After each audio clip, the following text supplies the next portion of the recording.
Bismillahirrahmanirrahim. Assalamualaikum warahmatullahi wabarakatuh.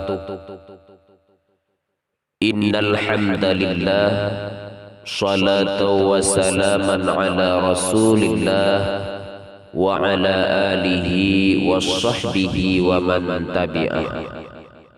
Para pengunjung channel Bahrul Zuhud yang dirahmati Allah, apa surat yang paling mulia di dalam Al-Quran?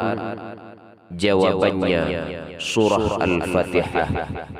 Surah Al-Fatihah merupakan surah yang mempunyai keampuhan dan kemuliaan.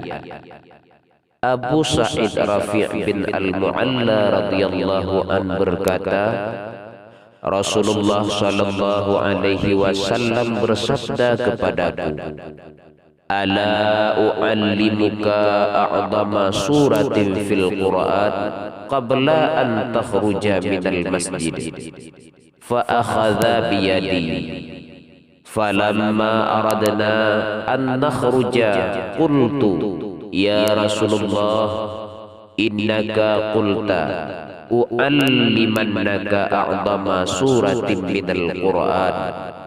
Qala alhamdulillahi rabbil alamin. Hiya sab'ul mathani wal Qur'anul 'azimul ladzi utituhu. Maukah aku ajarkan engkau surah yang paling mulia di dalam Al-Quran sebelum engkau keluar dari masjid? Lalu beliau memegang tanganku.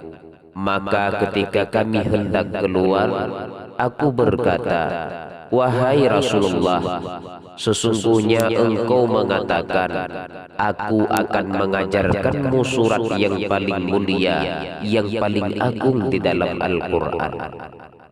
Beliau menjawab, Alhamdulillahi Rabbil Alamin. Segala puji bagi Allah Tuhan semesta alam. Dan Al-Quranul Azim, Al-Quran yang mulia, yang telah diberikan kepadaku. Ada 3 faktor sebagai alasan bahwa surah Al-Fatihah merupakan surah yang paling mulia di dalam Al-Quran. Yang pertama, surah Al-Fatihah disebut dengan Ummul Quran, yang artinya tempat rujukan segala sesuatu. Kaitannya dengan surah Al-Fatihah, makna Al-Quran seluruhnya kembali pada surah Al-Fatihah.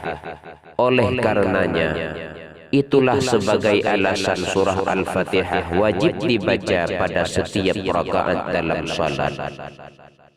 Sebagai dalil dari Abu Hurairah radhiyallahu an bahwa Rasulullah sallallahu alaihi wasallam bersabda, Man shalla salatan lam yaqra' fiha bi ummil Qur'an fahiya khidaj thalathan ghairu tamam. Barang siapa yang salat lalu tidak membaca Ummul Quran, yaitu surah Al-Fatihah, maka salatnya kurang atau tidak sah. Beliau mengulanginya 3 kali, maksudnya tidak sempurna. Yang kedua, faktor sebagai alasan bahwa surah Al-Fatihah merupakan surah yang paling mulia di dalam Al-Quran. Surah Al-Fatihah wajib dibaca pada setiap rakaat dalam salat. Dari Ubadah bin As-Samit, Rasulullah sallallahu alaihi wasallam bersabda, La salata liman lam yaqra' bi Fatihatil Kitab. Tidak ada salat bagi orang yang tidak membaca Fatihatul Kitab atau Al-Fatihah. Yang ketiga, faktor sebagai alasan bahwa surah Al-Fatihah merupakan surah yang paling mulia di dalam Al-Quran. Keampuhan surat Al-Fatihah bisa dijadikan bacaan ruqyah. Dalam syarah Riyadhus Shalihin, Syekh Muhammad bin Shalih Al-Utsaimin menyatakan, ada dua syarah Al-Fatihah dijadikan sebagai ruqyah. Yang pertama, yang membacanya mengimani bahwa bacaan tersebut adalah ruqyah yang bermanfaat. Yang kedua, dibacakan pada orang sakit yang mengimani kalau ruqyah dengan Al-Fatihah bermanfaat. Dalil bahwa surat Al-Fatihah bisa sebagai bacaan ruqyah adalah hadis Rasulullah sallallahu alaihi wasallam dari Abu Sa'id Al-Khudri. An Abi Sa'id Al-Khudri anna nasam min ashabi Rasulillah sallallahu alaihi wasallam kanu fi safarin famarru bihayyin min ahya'il arabi fastadafuhu falam yudhifuhu faqalu lahum hal fikum raqib fa inna sayyidal hayyi ladighun aw musab faqala rajulun minhum na'am fa'atahu faraqahu bifatihatil kitab fabara'a ar-rajulu fa'u'tiya qati'an min ghanamin fa'aba ay yaqbalaha wa qala hatta adhkura dhalika lin-nabiy sallallahu alaihi wasallam fa'atan nabiy sallallahu alaihi wasallam fadhakara dhalika lahu faqala ya Rasulullah wallah ma raqaitu illa bi fatihatil kitab fatabassama wa qala wa ma adraka annaha ruqyah thumma qala khudhu minhum wadribu li bisahmin ma'akum. Dari Abu Sa'id Al-Khudri bahwa ada sekelompok sahabat Rasulullah sallallahu alaihi wasallam berada dalam keadaan safir lalu melewati suatu kampung Arab. Kala itu mereka meminta untuk dijamu.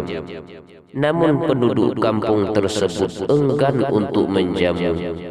Penduduk kampung tersebut lantas berkata pada para sahabat yang mampir, apakah di antara kalian ada yang bisa meruqyah atau melakukan pengobatan dengan membaca ayat-ayat Al-Quran? Karena pembesar kampung tersebut tersengat binatang atau terserang demam. Di antara para sahabat lantas berkata, iya, ada. Lalu ia pun mendatangi pembesar tersebut dan ia meruqyah dengan membaca surah Al-Fatihah. Akhirnya pembesar tersebut sembuh. Lalu yang membacakan ruqyah tadi diberikan seekor kambing. Namun ia enggan menerimanya dan disebutkan ia mau menerima sampai kisah tadi diceritakan pada Nabi sallallahu alaihi wasallam. Lalu ia menentangi Nabi sallallahu alaihi wasallam dan menceritakan kisah tadi pada beliau. Ia berkata, wahai Rasulullah, aku tidaklah meruqyah kecuali dengan membaca surah Al-Fatihah. Rasulullah sallallahu alaihi wasallam lantas tersenyum dan berkata, bagaimana engkau bisa tahu Al-Fatihah adalah ruqyah atau bisa digunakan untuk meruqyah?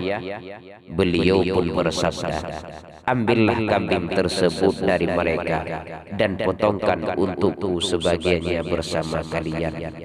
Wallahu a'lam bissawab. Wassalamu alaikum warahmatullahi wabarakatuh.